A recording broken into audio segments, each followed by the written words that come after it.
कि आज इस देश के नौजवानों को, जिनको देश से प्यार है, जो देश बचाना चाहते हैं, वो कांग्रेस पार्टी में आए, और जो देश बेचना चाहते हैं वो भाजपा में जाएं, इसमें कोई दो राय नहीं है। बिल्कुल आर पार की लड़ाई है। जिन्होंने बीएसएनएल नहीं बनाया, जिन्होंने रेलवे नहीं बनाया, जिन्होंने एयर इंडिया नहीं बनाया, जिन्होंने एलआईसी नहीं बनाया, उनको एक सेकंड नहीं लगेगा उसको बेच देने में। लेकिन जो बनाते हैं वो उसको बचाने की कोशिश करते हैं। और आप देखिए कि जब मैं ये दावा कर रहा हूं कि एक तरफ बेचने वाले लोग हैं, दूसरी तरफ बचाने वाले लोग हैं, आंख खोल करके देखिए, टीवी बंद करके देखिए, मोबाइल को ऑफ करके देखिए, अपने निजी जिंदगी में झांक करके देखिए कि आज हमारे जीवन की सच्चाई क्या है।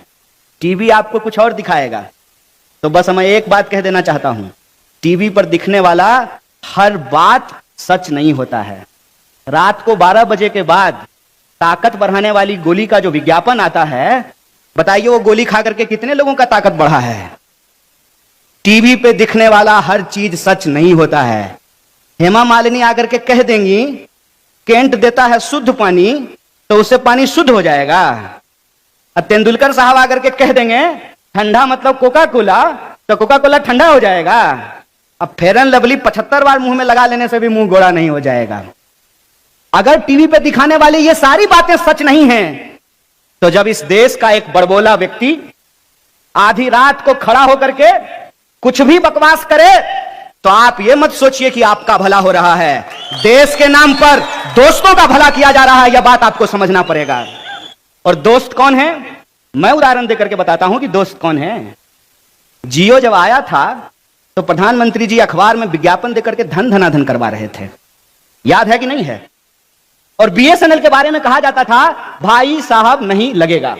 बीएसएनएल क्रिकेट का जब मैच होता था, चौका मारा जाता था, तो विज्ञापन आता था कनेक्टिंग इंडिया। कनेक्टिंग इंडिया को ये लोग सेलिंग इंडिया कर दिए हैं, लूटिंग इंडिया कर दिए हैं। और जब जियो आया तो फ्री में बांटा, ले लिए सब लोग। आज जियो कितने में भरवा रहे हैं। बीएसएनएल की याद आती है कि नहीं आती है? आएगी। ये अपने दिमाग में डाल लीजिए कि अगर सरकारी अस्पताल पूरी तरह से बेच दिए जाएंगे, अगर सरकारी सड़कें पूरी तरह से बेच दी जाएगी, सरकारी रेलवे पूरी तरह से बेच दिया जाएगा, तमाम सरकारी संस्थान यदि समाप्त कर दिए जाएंगे, तो प्राइवेट सेक्टर भी ठीक से काम नहीं करेगा। मैं प्राइवेट सेक्टर का विरोधी आदमी नहीं हूं, मैं बस सच बोलने की कोशिश कर रहा हूं। मेरा व्यक्तिगत अनुभव यह है कि एम्स अगर होता है ना, तभी फोर्टिस उससे कंपटीशन करता है। अगर पुणे यूनिवर्सिटी है, तभी प्राइवेट कॉलेज और इंजीनियरिंग के कॉलेज उससे कंपटीशन कर रहे हैं, सिम्बायोसिस उससे कंपटीशन करेगा। यह हकीकत है। इस हकीकत को हमको टीवी में नहीं, अपने जीवन में देखने की जरूरत है। क्या कहते हैं, ऐसा प्रचार कि 7 साल में पता नहीं देश क्या हो गया है ना, एकदम ऐतिहासिक हुआ है। आज से पहले 100 रुपए लीटर कभी भी डीजल नहीं बिका है। बोलिए देश ऐतिहासिक हुआ है कि नहीं हुआ है? 45 साल में सबसे ज्यादा बेरोजगारी है। और ये मैं अपने मन से नहीं बोल रहा हूं, अपने मन से अगर बोलूंगा, एक झूठ अगर हमारा पकड़ा जाएगा तो अगली बार मैं आपको जेल में मिलूंगा। सत्ता में बैठ करके आप कितना भी झूठ बोलिए, विपक्ष में रह करके तो सच का भी ऑपरेशन किया जाता है।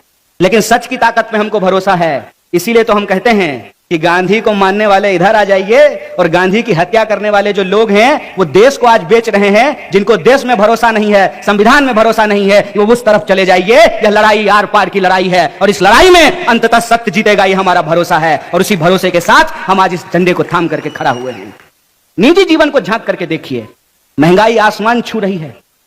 डीजल, पेट्रोल, रसोई गैस, इनके कंपटीशन में सरसों तेल भी आ गया है। जब पेट्रोल बोला कि मैं 100 पर खड़ा हूं, चलो दिलदार चलो 100 के पार चलो, तो डीजल कहा कि हम भी 100 के पार हो जाएंगे। तो सरसों का तेल बोला कि क्यों, तुम दोनों मिलकर के 100 हो, हम अकेले 200 के पार चले जाएंगे। सरसों तेल 200 रुपए लीटर बिक रहा है। टमाटर, आहा, बाजार में टमाटर देख करके हमको प्रधानमंत्री का लाल लाल गाल याद आ जाता है। खुद मशरूम खा करके मस्त हैं, जनता के बारे में पूछ ही नहीं रहे हैं कि भाई टमाटर 100 रुपए किलो क्यों बिक रहा है। यह आपके जीवन में रोज हो रहा है। मैं अपने मन से डेटा नहीं दे रहा हूं। आपके घर में लड़के लड़कियों ने इंजीनियरिंग किया होगा ना। पहले तो बीएससी करके नौकरी मिल जाता था, अभी तो इंजीनियरिंग करने के बाद नौकरी नहीं मिल रही है। मैं जबरदस्ती गलत बोल रहा हूं क्या? पहले वो लोग इंजीनियरिंग कर रहे थे तो नौकरी मिलनी शुरू हुई, अब इंजीनियरिंग करने के बाद एमबीए भी कर लीजिएगा तब भी नौकरी की गारंटी नहीं है। आपकी गाढ़ी कमाई आप अपने बच्चों के शिक्षा पे खर्च करते हैं। एलकेजी में बच्चा का एडमिशन कराने जाइएगा, अभी तो हमको हुआ नहीं है, यह सब परिस्थिति देख करके मैं बार बार सोचने लगता हूं। एलकेजी में बच्चा का एडमिशन कराने जाइएगा तो माता पिताजी का इंटरव्यू लेता है। अरे भाई, बच्चा पढ़ाना है, मां बाप को थोड़ी पढ़ना है। और एलकेजी में इतना डोनेशन ले रहा है जैसे एमबीबीएस का एडमिशन दे रहा हो। 5 लाख 4 लाख, यह आपके रोज का जीवन है। और इस रोज के जीवन को छोड़ करके व्हाट्सएप पे जो मैसेज आता है ना, फटाफट 10 लोगों को फॉरवर्ड कीजिए, सारी मनोकामनाएं पूर्ण हो जाएगी। कितना बार फॉरवर्ड किए हैं, कितनी बार मनोकामना पूरी हुई है, विचार करके देखिए। मैं जितनी बातें कह रहा हूं, क्या यह सिर्फ कांग्रेस की बात है? क्या यह सिर्फ एक पार्टी की बात है? आप मुझे सोच करके बताइए, कोरोना आया तो खाली कांग्रेसी लोगों को परेशानी हुआ कि भाजपा के लोगों को भी परेशानी हुई होगी? डेंगू का मच्छर जात पूछ करके काटता है कि नहीं भैया बिहारी है तो काट लेंगे, मराठी है तो नहीं काटेंगे?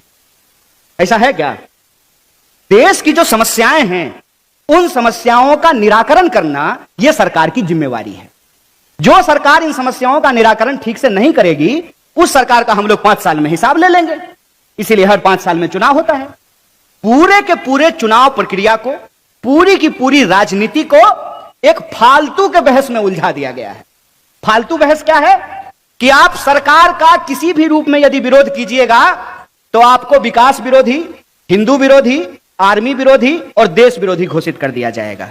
काहे भाई, प्रधानमंत्री कब से देश हो गए? जब आप मनमोहन सिंह का विरोध कर रहे थे तो आप देश विरोधी नहीं थे, लेकिन हम सचमुच में, अरे तो पढ़े लिखे एक अर्थशास्त्री व्यक्ति थे, प्रयास कर रहे थे देश को आगे ले जाने का। ये तो पूरी तरह से एक्टर है, इसको ऑस्कर मिलना चाहिए। उसका विरोध कर रहे हैं तो वो देश कैसे हो गए हैं? और हम अपनी तरफ से कुछ नहीं बोले हैं, हम आपके नीति और आपकी नीयत को देख करके बोल रहे हैं। हम क्यों कह रहे हैं कि लोकशाही आज खतरे में है? आप सोच करके बताइए। पहले केंद्र में यूपीए की सरकार थी, उससे पहले एनडीए की सरकार थी, आजकल किसकी सरकार है? नहीं घबराइए मत, जोर से बोलिए, किसकी सरकार है? तो ये जो है, ये एनडीए यूपीए से एक व्यक्ति के नाम से सरकार कैसे हो गया? इसका अगर आप असली हाल जानना चाहते हैं तो प्राइवेट में कभी गडकरी साहब से मिल लीजिएगा, पक्का पता चल जाएगा, पक्का पता चल जाएगा। मैं बता देता हूं आपको।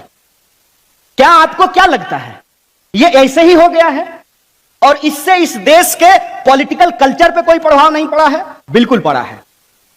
जो ही केंद्र में मोदी सरकार हुआ है, हर राज्य में अब उस राज्य के मुख्यमंत्री के नाम से सरकार चल रहा है। आप सोच करके बताइए कि आपके राज्य में सिर्फ मुख्यमंत्री हैं तो ये जो 2 लोग यहां मंत्री बनकर के बैठे हुए हैं क्या करते हैं? इनका कोई काम होगा ना, ये भी कुछ करते होंगे ना, इनका भी कोई मंत्रालय होगा ना।